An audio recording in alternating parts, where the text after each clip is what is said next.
Never used my name Chidimma before. People call me Chichi, Vanessa. And I decided, you know what, I'm entering this competition, me, the real me. And that's Chidimma, Vanessa, Adeshina. When I made the top 30, right through top 16, I faced a lot of backlash. A lot of South Africans felt like I wasn't South African enough. They said Chidimma is not a South African name. She doesn't represent a South African. She doesn't listen to South African music. Her TikTok is full of Nigerian music. Her bio says she's Nigerian and Mozambican, so she's not really a South African. For me, that was really heartbreaking because that was where I felt rejected. I lived in South Africa for 23 years of my life. I've played netball, represented the Western Cape, the Western Province for many years. So for me to see that I want to achieve my dreams and my goal and I'm feeling rejected by a place that I call home was the most heartbreaking ever. However, hey kings and queens, welcome back to another interesting episode. Guys, we're back at it. Like, it's almost like this journey is endless because I don't know why it is that each time our darling Chidimma always comes out to grant interviews or, you know, attending functions, her story is always centered around the incident between her and South Africans, and it is almost like getting frustrating and tiring. But there are some things that I really wanted to address based on the recent event she attended. I think that is for Morebu's event, Women of Valor, something like that. I stumbled on that video and I listened to her commentary based on her storytelling about the incident between her and South Africans. Exactly. And there are things that I appreciate and things that I do not appreciate that I would be addressing, especially as a Nigerian, right? And that's why I said, let's watch this video together, pay attention to details first, then I'll come and point out the things that I think I do not sit well with. Remember, we are entitled to our opinions, objectives and analysis. So this is personally and absolutely mine. You feel free to agree or disagree constructively and respectfully. But in the meantime, let's take a look at this video and I'll be right back. And South Africa, yes. A celebrated model pageant queen. Chidi, go ahead and share your story. First of all, I'd like to say thank you to Nana and the Women of Valor for bringing me here to Paris and giving me this platform and this opportunity to share my story. Initially, I was like, okay, I'm going to plan what I'm going to say, but then I thought to myself, there's so much power in being authentic. Why not say my story from my heart? Reflection time. I think I need a box of tissues. But I've always been a pageant girl. Pageantry is something that I've always loved to do since I was 4 years old. I remember being called Miss Bambi, Bosmansdam Primary Queen, high school. And for me, I thought that pageantry was just for young girls until one day I watched Miss Universe in 2017 and I saw Demi Lee being crowned. And I was like, so pageantry is not just for kids, it's also for older women. And I was so excited. And when she was crowned, I was so inspired. I didn't know what it was all about. I just saw a queen that looked so beautiful with the crown, dress. I was like, I'm going to be Miss Universe. And I had a picture up my wall. And for me, it was all jokes and play, to be honest. And then in 2023, I decided to sign up for Miss South Africa. I was a mom, a new mom. I was going through a lot, but I was like, you know what, I just want to try. And that was the year they actually changed the rules. And I was like, you know what, I am doing it. My son was just 1 month, but I still tried. Unfortunately, I got rejected, and it was really traumatizing for me because I was like, am I ugly? I just gave birth. I'm not looking like the Chichi I used to be before. However, I did not let that stop me. I said, I'm going back again, and I'm trying. In 2024, I signed up for Miss South Africa, and I made the top 30. For me, making the top 30, I was just like, I'm happy. I don't need to go further. I'm good. This is the confirmation I needed. I was actually underestimating my power. I was underestimating the strength that I have and who I am as an individual. And when I made the top 30, that is where everything took a sharp curve for me. I have never used my name Chidimma before. People call me Chichi, Vanessa. And I decided, you know what, I'm entering this competition, me, the real me. And that's Chidimma, Vanessa, Adeshina. When I made the top 30, right through top 16, I faced a lot of backlash. A lot of South Africans felt like I wasn't South African enough. They said Chidimma is not a South African name. She doesn't represent a South African. She doesn't listen to South African music. Her TikTok is full of Nigerian music. Her bio says she's Nigerian and Mozambican, so she's not really a South African. For me, that was really heartbreaking because that was where I felt rejected. I lived in South Africa for 23 years of my life. I've played netball, represented the Western Cape, the Western Province for many years. So for me to see that I want to achieve my dreams and my goal and I'm feeling rejected by a place that I call home was the most heartbreaking ever. However, I did not let that stop me because this is something I really wanted since I was young. So I said, I'm not going to let this stop me. And I actually read a saying yesterday that said, A ship does not sink when there's water around it. A ship will only sink when there's water inside of it. And that's when I realized that I did not allow the negative comments and everything to bring me down or weigh me down. Instead, I let it stay out, and I believed in who I really am and what I really wanted. When I made the top 9, that's where the backlash and everything got so intense. At some point, I really thought I was really, really strong and nothing was going to get me down. But in all honesty, it did get to me. And then the Department of Home Affairs released a statement to say my mom is alleged committed a crime for identity theft. I, in that moment, wanted the floor to swallow me. I was like, why now? Why me? I just made the top 9. I'm walking that stage. Why is this happening to me? I then told myself, irrespective of everything, you're still going to do it. You're still going to fight and make sure you walk that stage. I was then told I'm going to court the day before the competition, and I was like, I'm ready to go. I didn't do anything. I just wanted to achieve my dream, and I'm ready to fight. Last moment was really traumatizing for me, and I decided, you know what? It's time for me to let go. And I think that's where the power really started for me. Knowing when it's time to let go of things, irrespective of how you feel. It was not something I wanted to do. Like I said, being Miss South Africa, walking the Miss Universe stage is something I've always wanted. So for me to let go of it, it was devastating. I just told myself, you know what, maybe it wasn't for me, and that's okay. And then a few days after, I was like, what next? What happens to me now? Then I got an email from Silverbird asking, would you like to participate in Miss Universe Nigeria? I was like, what? Me? Okay. I was really interested, to be quite honest. Like I said, I've always had this driving fierce force of like, I'm going to walk that stage. I don't know how, I don't know where, I don't know when, but I knew I had it inside of me and I knew I could do it. And I was like, okay, you know what? I'm going to accept the offer. Yes, I will. 2 days before, I called them back and I said, I'm sorry, I cannot do it anymore. I do not want to take this offer. It was so heartbreaking because I was like, you've always wanted to do this. Why are you letting yourself down now? And I felt like that was God actually speaking for me and saying that this is your second chance to achieve your dream. Why are you doing this? Already my whole family knew that I was not going to accept the offer. The morning of the press release for Silverbird, I didn't tell my mom, my dad, my lawyer, no one. I woke up in the morning, called Silverbird, and I was like, I'm accepting the offer. Put it out. I'm coming. And my dad woke up in the morning and was like, what's this? Why did you accept the offer? This is not what we spoke about. And I was like, I'm sorry, but this is really something I want to do. I really want to walk this Miss Universe stage, and I know I'm capable of doing it. Please support me. And my family supported me. I then went to Nigeria. I did the whole competition. Warm welcome from Nigerians. I've never lived in Nigeria for longer than a month. I only came to visit once. But the reception I felt from the moment I arrived, I felt like I was at home. And and after knowing that I was actually rejected from a place that I call home, and Nigeria accepted me without me knowing much about the culture, knowing much about anything, yet they still celebrated me and supported me. That meant the world to me, honestly.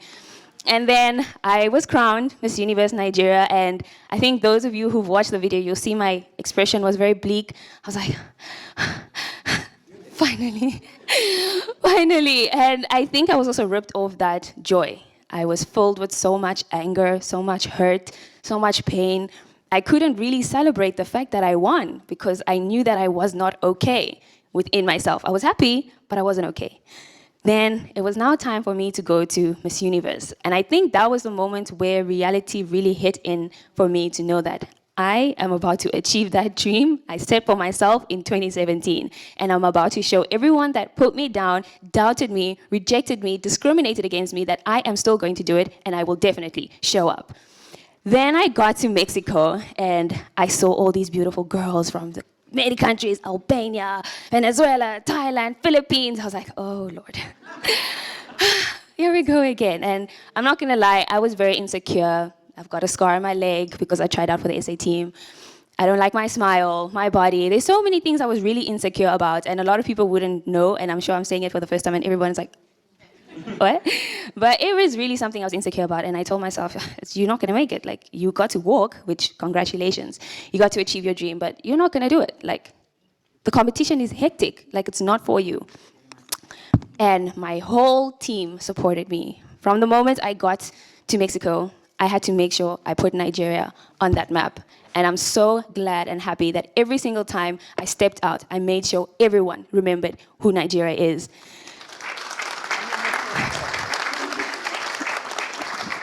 On the day of the prelims, I fell really, really sick. And the chaperone came to me and told me that the doctor said I should go to the hospital and not compete. I was like, after everything I've been through, I didn't get this far to come this far and give up. I'm walking that stage with or without being sick. It was like, okay, it's your choice. If you want to, you can do it. And I did. A lot of people wouldn't have noticed that I was feeling so ill. A lot of mosquito bites on my leg. It was hectic for me, traumatizing as well, because I already know the journey I'd faced, still facing it in Mexico, petition after petition after petition to get me out of the competition. And I literally went to my room and I cried and I was like, God, if this petition is gonna work, clearly this is a sign that I really need to give up, because I've fought and I am tired, genuinely tired. And the organization called me and they were like, listen, this is what's happening. We've received petitions, but you're still capable of competing. I was like, what? Oh, thank God. It was really a good sense of relief to know that irrespective of everything, I still got that opportunity to fulfill my dream. On the day of the competition, I did not think I would make anything further than the top 30. I literally have my prediction list on my phone, and I was like, I'm good with that. I'm really good with that, and I'm happy. And I got called to top 30, and I got called to top 12. I got called to top 5, and I was crowned the first runner-up of Miss Universe 2024.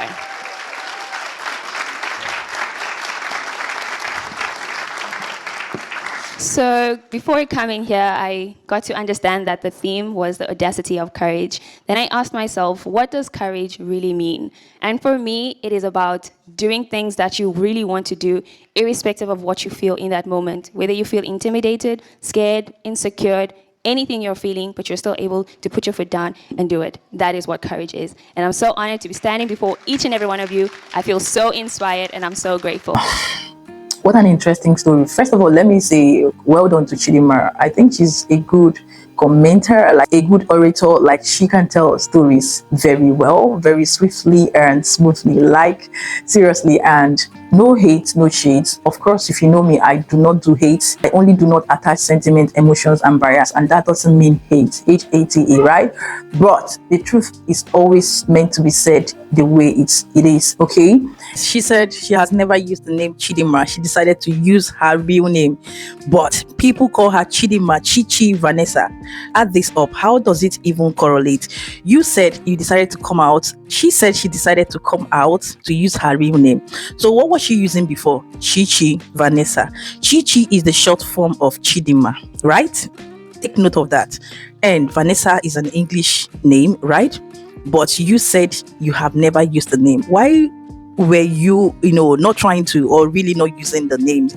If you had a South African name, why were you not using it? And if Chichi or Chidimma has been your name, and you are saying you have never used the name Chidimma, maybe in full, but you still understand that Chi is a short form of Chidimma. My name is Chinyere, and me personally, they call me Chi. Most people call me Chi. That's my name, me personally, right? So when they ask me what's the full meaning of Chi, I will tell them Chi is God, and the full meaning of Chi means Chinyere, God gift. Chidimma is God is good. Are you getting it now? So this whole thing of I've never used my name and yet you are using your name in a short form is one lies and one deceit apart. And secondly, the act of insisting that, okay, it was because of your name. Let's assume it was because of the name, because if you say you are representing South Africa, the name alone will already tell or depict, send a signal that how can this person, Chidimma, Vanessa, Adeshina, these three names, how can it? Guys, this is just a mixture of complication, confusion and deception. I don't know, it depicts so much lies, confusion. Is it that it's difficult for this girl to just come out and own the truth that she is still personally not telling us? I still feel that way, that there's a truth, because for you to say in that part where she said she decided to come out and use her real name, was it that there was skeleton in her cupboard that she knows which is the identity, or there's something more to it that we know? And why must you always, when being called upon, right, at the end of the day, always want to bring out this part to your story, even though you might think it's part of the story? But is it necessary?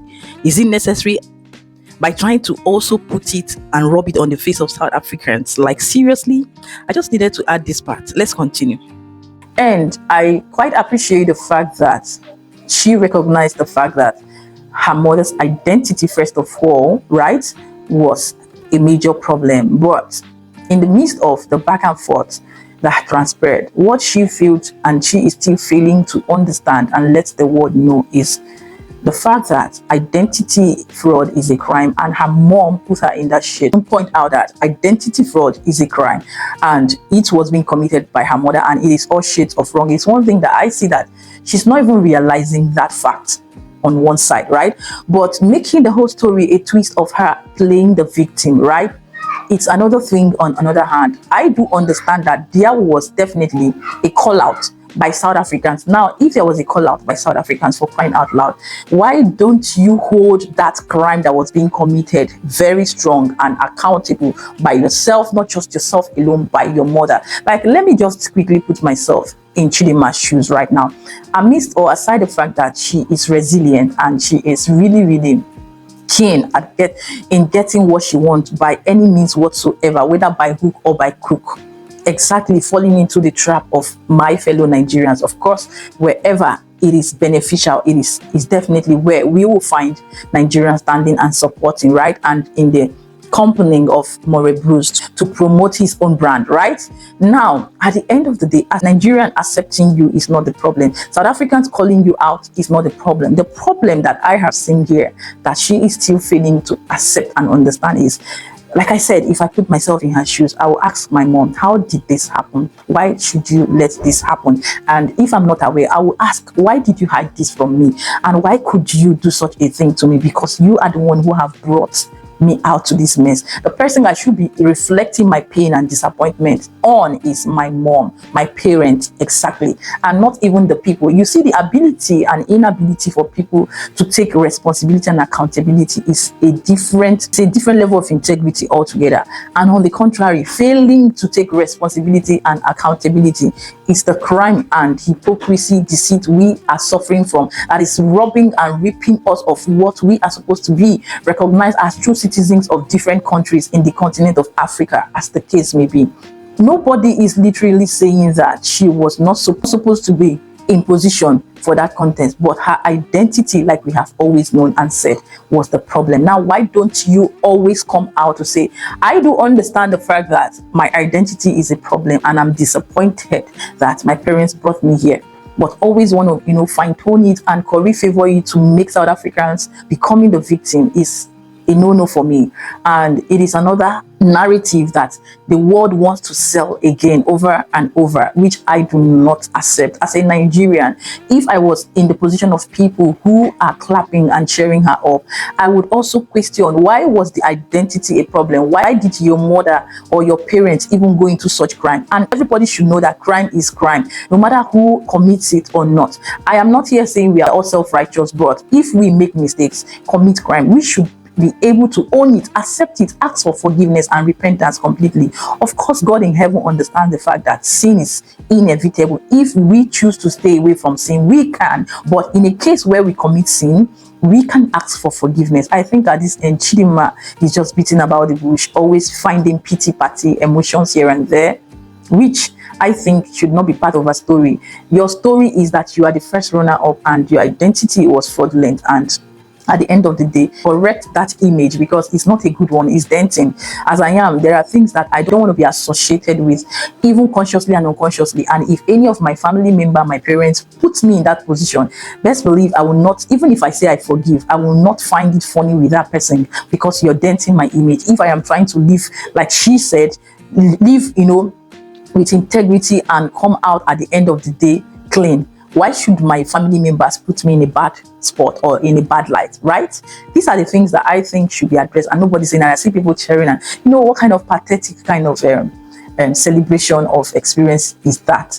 If at the end of the day there was no issue of identity fraud and South Africans reacted and acted the way they did, I would sit down here, best believe, and condemn their act. But at the end of the day, the fact remains that there was a crime, and that crime should be addressed and accepted by Nigerians. And they said, Chidimma, that I did wrong, my parents are wrong, at least apologize, we are sorry. But this one, you're even claiming the victim, claiming right. You see, that's the problem we have as Africans, particularly Nigerians. Oh my God. In fact, I just feel this has to be said once again and corrected, because making rounds with pathetic stories like this in form of inspiring, this kind of story do not inspire me for any reason. I don't associate myself with negative stories that are on the background and basics of negativity any day, anytime. Exactly. And if my own does something wrong, commits a crime, best believe I will be that one person that will expose it and bring it out and say, this is my child, this is my brother, this is my parent. This one you're doing, I do not accept. Go and face the law. Exactly. And that's the only way we can be better as individuals, as citizens. So stop trying to paint more on South Africans, right? Let's just leave it at that. So what are your thoughts, your opinion, your input? I know a lot have been said. Guys, pardon me, my emotions are all over, right? Because personally, I am, most times in that place where I reflect on so many things, and life comes with that, and I ponder on so many things, and it affects my emotions. But it doesn't really mean that I will not speak out and speak up when necessary. And that's why I feel like I need to come out here regardless and talk to you guys. But I am fine. The only thing I can say is pray for me. Keep praying for the strength, the courage for me to always come out here every single day and show up, to speak up and stand for nothing but the bitter truth. Okay, and that is it, guys, for what we have today. What are your thoughts, your opinion? Let's talk in the comment section. And please, if you do like this video, give it a huge thumbs up. You've watched the video, what do you think? Without sentiment and bias, no hate. Let me say it again, best for her, but the truth has to be told. Exactly. Like I said, let's talk in the comment section. Keeping it real, happy, safe, and blessed until I will see you in my next one. But for now, do have a lovely, a blessed, a peaceful, and a happy day out there. Ciao, ciao.